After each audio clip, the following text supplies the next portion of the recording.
Hello and welcome back to the Paper Soprano podcast. Woo!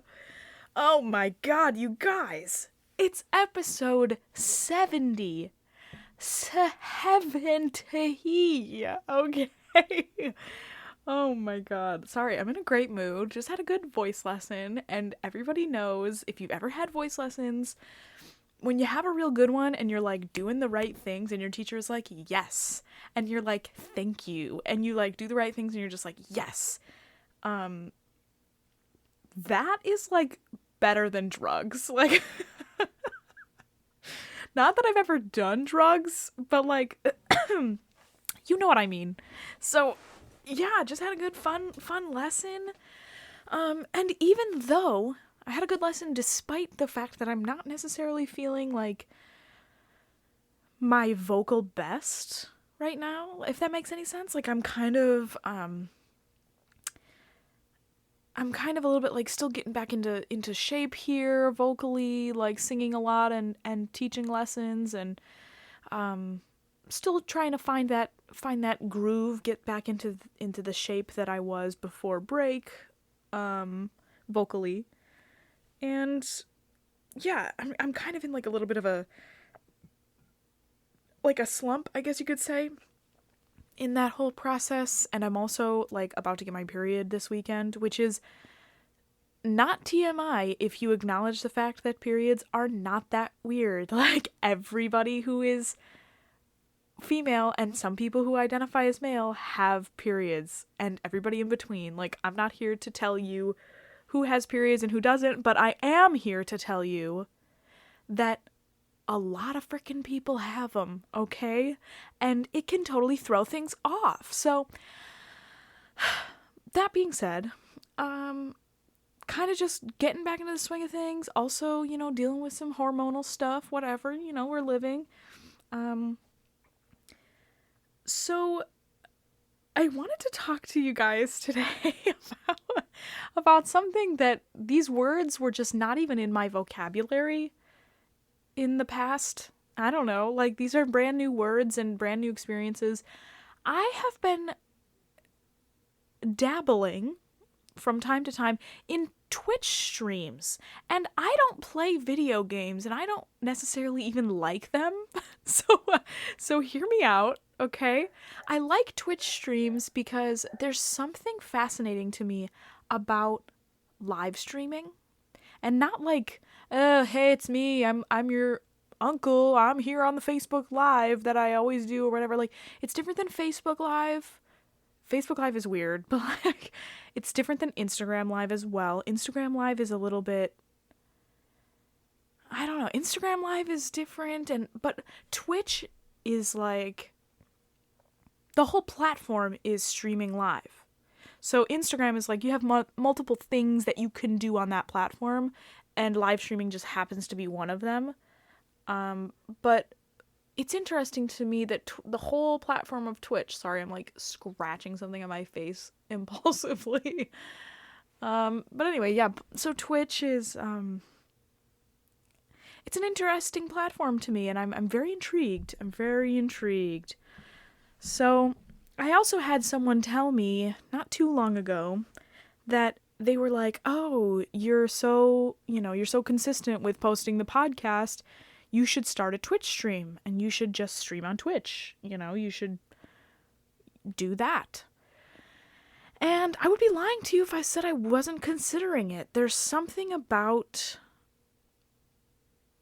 that whole live scene that I kind of like, although I'm really not into the whole, like, you can see me thing. It becomes a whole thing. It becomes a whole ordeal at that point. Maybe over the summer I'll start Twitch streaming or something when I don't have so many things to do. But, like, TBH, this podcast is so easy for me to just sit down, and the post-production is relatively simple. Uploading it is simple. I don't do a lot of promotion. I probably will promote this episode though, because it's the 70th episode.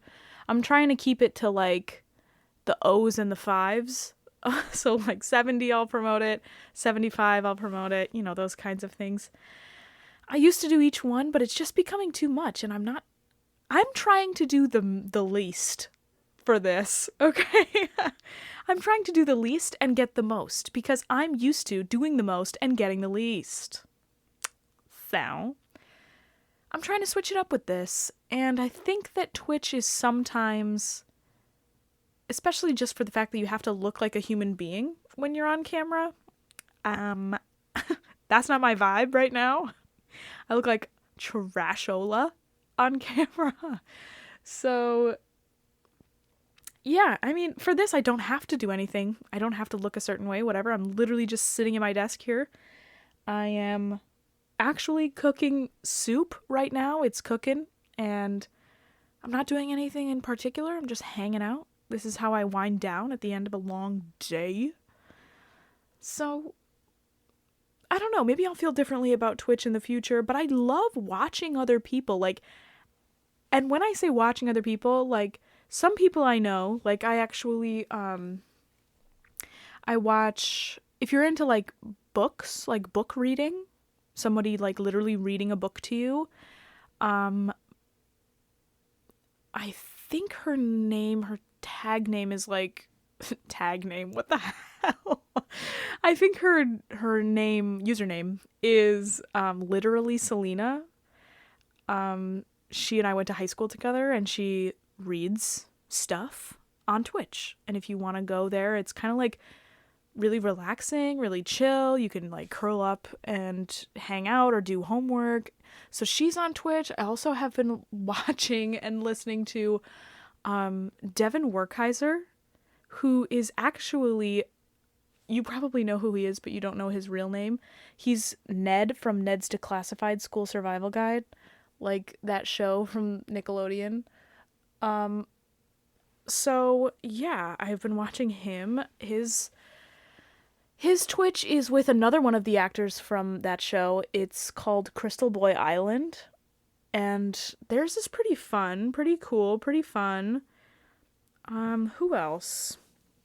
Oh, I love Julian Solomita. I don't watch a lot of his stuff, though. I usually just listen to it. I don't know.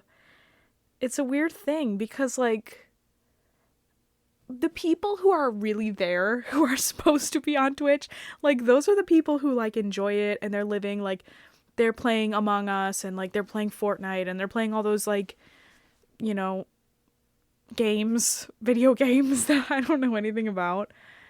And, like, they're actually, like, living it up. They live for that and whatever, and I'm just, like, happy to know that I am being with someone else and they're talking, you know, they're doing their thing, they're doing something, and it's active, it's live, but I don't have to talk back to them. Like, it's not like a conversation. I'm not on the phone with someone. It's just, it's kind of nice. It's nice. I can have someone going in the background, and it's not like a pre-recorded thing. I don't feel like it's canned at all, or I don't feel like it's edited, which is sometimes what I like. I do like podcasts, and I like watching YouTube videos that are edited and whatever. But sometimes it's just kind of cool to tune in to somebody's, like, live feed of their existence. I don't know. It's kind of cool. So I like Julian Solomita. You might know him as Jenna Marble's boyfriend. He's great. Very, very funny. Same with, like, Chris Melberger and a couple of these other guys.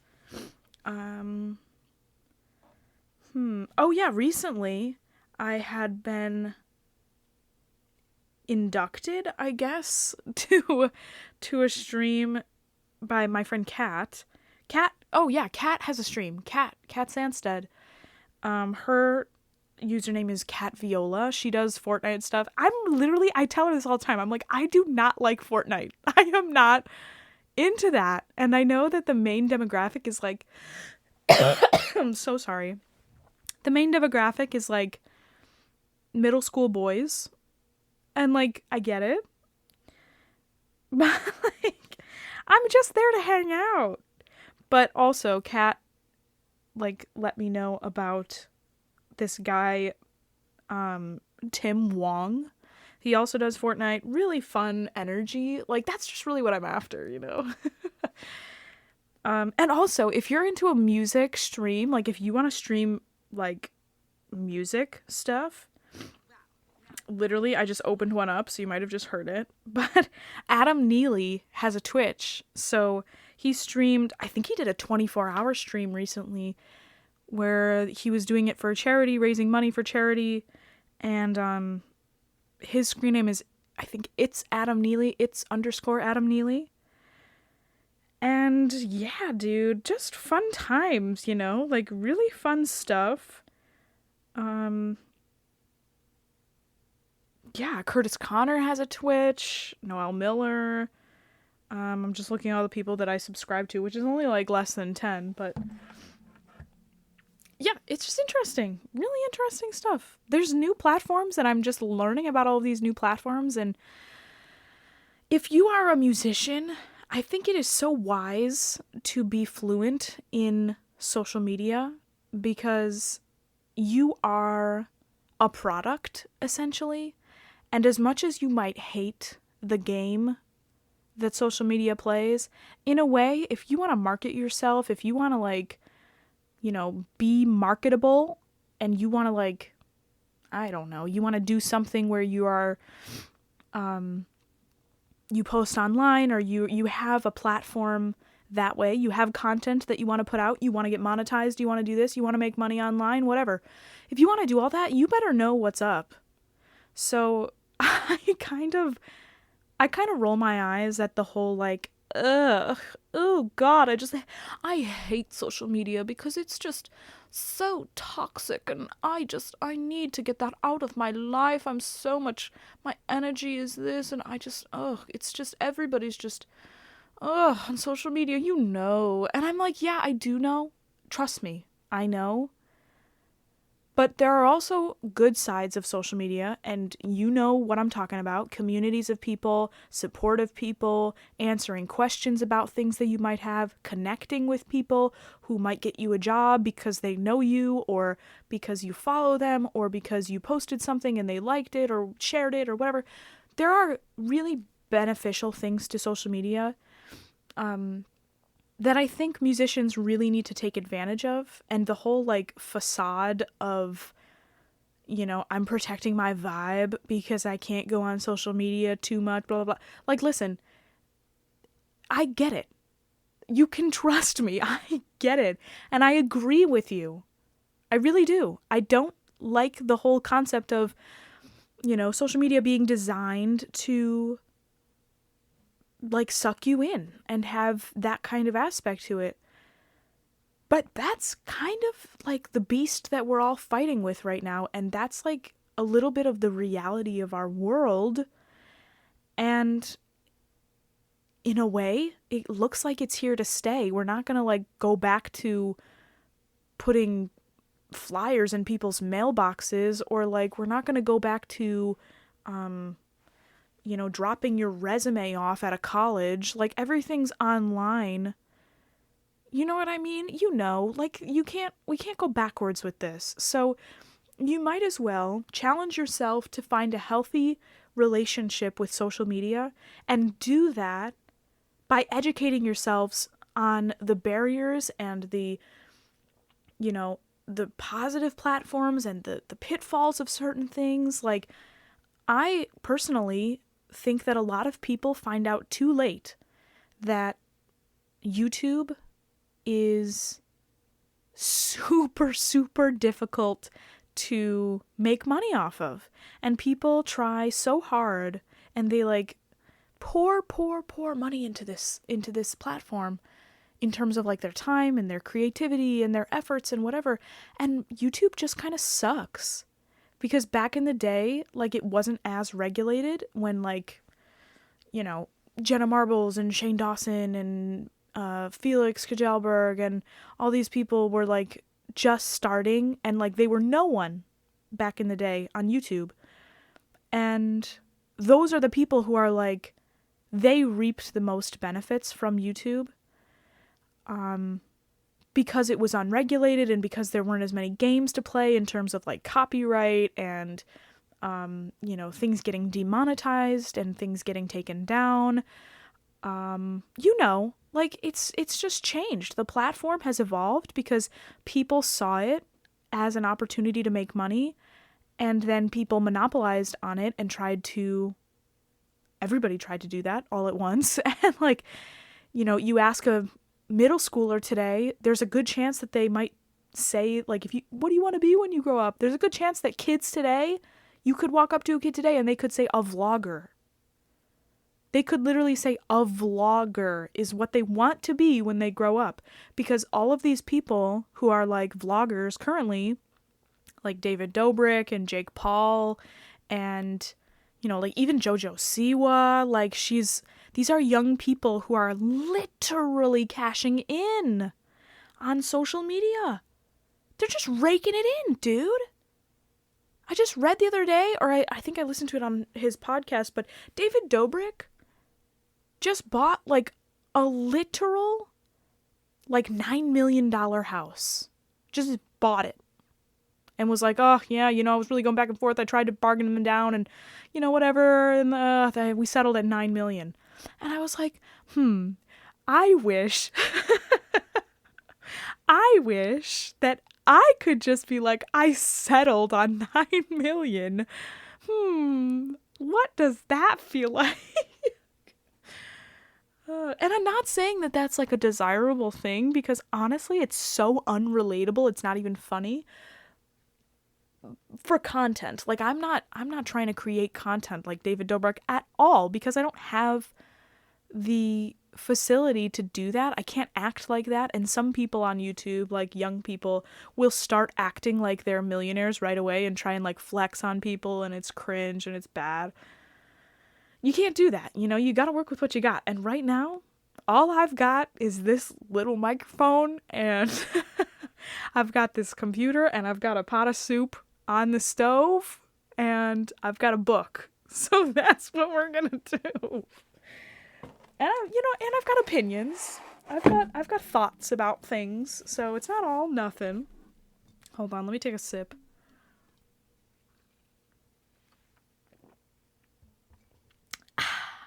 Love that. Okay. Love that for me.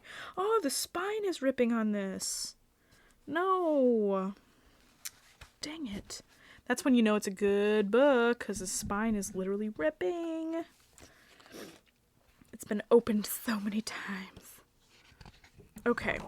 So if you're new here, and the 70th episode happens to be your very first episode, I am so excited to welcome you to this segment, of which we call our daily minute sketch of composers. And that's literally the title of this book. This book is called Minute Sketches of Great Composers. It is by our girls, Eva and Helen. Eva B. Hansel and Helen L. Kaufman, with 74 full-page portraits. I don't know if I've not been telling you guys, but there's a portrait of each of these dudes on every page. I think I have yet to let you know that, but all right. Anyway, okay, you guys. So here's our minute sketch for the day. We've got Hector Berlioz. Nice. We love some Berlioz. His subtitle here is A Prophet Without Honor in His Own Country. Scandal right off the bat. Okay, here we go. For most people, it is a far cry from the dissecting room to the conservatory. But for ardent, determined young Hector Berlioz, as fiery in his nature as in his hair, it was but a step. I'm so confused. Dissecting room to the conservatory. Huh. Okay, and I guess he's got some crazy hair. Anyway, son of a country physician in Côte-Saint-André, near Lyon, France, where he was born December 11th, 1803. He grew up hedged about with the comforts as well as restrictions of the small-town bourgeoisie. His escape from tamely inheriting his father's practice to become a musician was dramatically achieved against dire parental opposition. In Côte Saint-André, nice people did not become musicians. What? I'm very confused so far.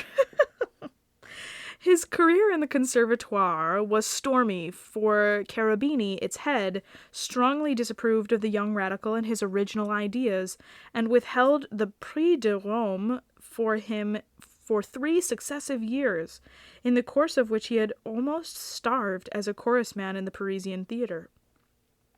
Having finally gained the Prix, he crowned his student career with a concert where his prize cantata and symphonie fantastique were applauded by Liszt.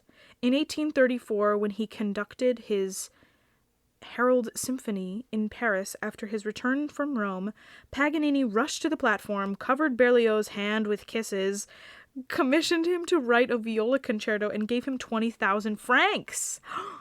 Wow. Okay.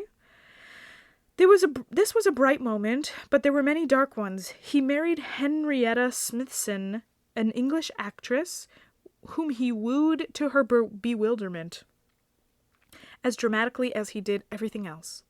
But this marriage ended tragically in a divorce, and his second marriage, years later, also proved unsuccessful. Ooh, sorry, Hector. Wow.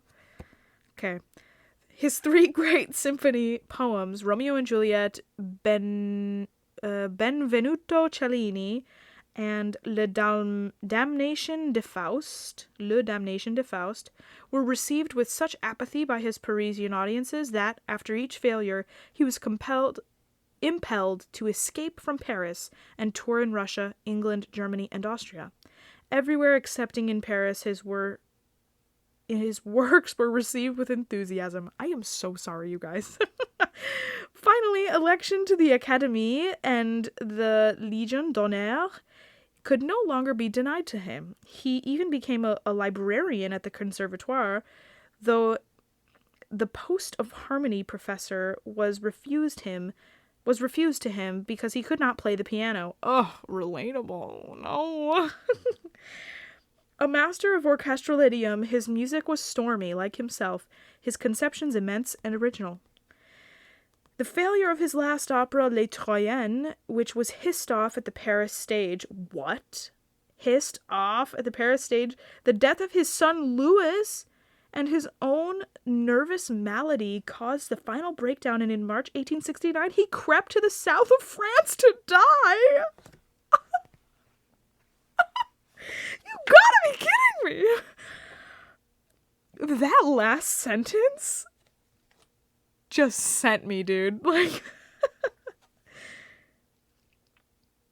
dude, I am so sorry, Berlioz. I'm gonna read that last sentence to you again to let it really sink right in. Okay, so get this. The failure of his last opera, Les Troyens, which was hissed off the Paris stage, the death of his son, Louis, and his own nervous malady caused the final breakdown, and in March 1869, he crept to the south of France to die. He crept to the south of France to die. Good God. Oh, imagine being Berlioz. Oh, I don't mean to laugh. I hope he doesn't, like, smite me or something, but that sucks. That sucks. But I guess he had good hair, so I mean, it's not all bad. All right, you people. I'm gonna go. My soup has been cooking this whole time. I'm gonna go shut it off really quick. Hold on. Okay. Do you hear how creaky my floor is? Did you hear me just walking? Anyway, okay. So this has been episode 70.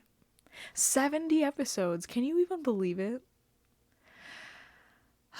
If you have liked this podcast thus far, I thank you for being here all 70 episodes. Not even if you just listen to one or two or parts of one or parts of two. I still appreciate you. Like, I think that's crazy that, like, you know, 70 episodes today. Wow. Okay. Well, we're just gonna keep going, so I really appreciate you being here. If you want to support this podcast in some way, you can subscribe to the YouTube channel here. You can turn on the bell notification, just slap that like button, punch that like button right in the face, and leave a comment about how disgusting that last sentence was.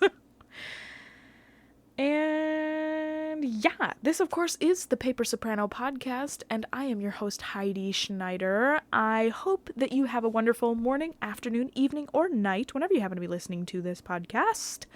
And I'll talk to you guys tomorrow. Thanks for listening to episode 70. And if you've listened to all of these, like, I know there's a couple of you guys who have told me that you've been listening pretty consistently. And to you specifically, you know who you are. Come on, you know who you are. I want to say thank you so much, really. Like, I know I joke about it a lot, but I really do appreciate that people listen to this silly little thing that I create. And I hope you get something out of it. I hope you like it, you enjoy it, makes you laugh, makes you cringe. 'Cause that's just what I'm doing over here. Like, I'm just having a good time. Drinking some beverages from time to time, making some soup. Okay, people. I love you, mean it. I'm gonna talk to you tomorrow. All right. Thanks for being here. Okay, bye.